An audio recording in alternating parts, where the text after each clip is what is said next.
Kailashahar RGM হাসপাতালের বিরুদ্ধে কিছু মৃত্যুর মিথ্যা অভিযোগ করা হয়েছে বলে সাংবাদিক সম্মেলনে অভিযোগ করেছেন কর্তব্যরত চিকিৎসক ও নার্সরা।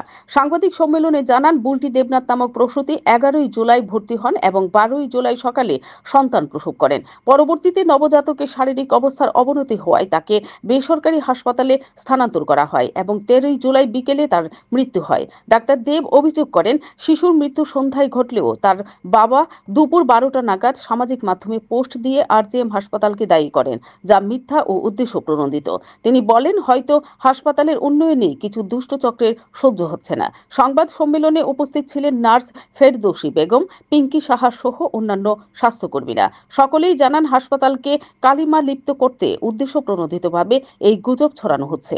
ডাক্তার দেব আশ্বাস দেন, আরজিএম হাসপাতাল মানুষের বিশ্বাস ধরে রাখতে নিরলসভাবে কাজ করে যাবে।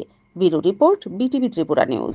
বুলটি দেবনাথ, ওয়াইফ অফ মিঠুন বিশ্বাস নামে একটা পেশেন্ট আমার রেগুলার ফলো আপে ছিল। সে অ্যাডমিশন নেয় ব্যথা নিয়ে, লেবার ব্যথা নিয়ে।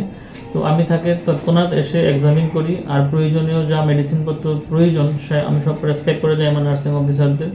সেই মোতাবেক ওরাও প্রয়োজনীয় মেডিসিনপত্র দেন। রুটিন মাফিক আমি রাত্রেবেলা রাউন্ডে আসি। রাউন্ডে আসার পর আমি আবার আমার ব্যথা বাড়ানোর জন্য যে সমস্ত মেডিসিন দেওয়ার প্রয়োজন সেগুলো দিলাম।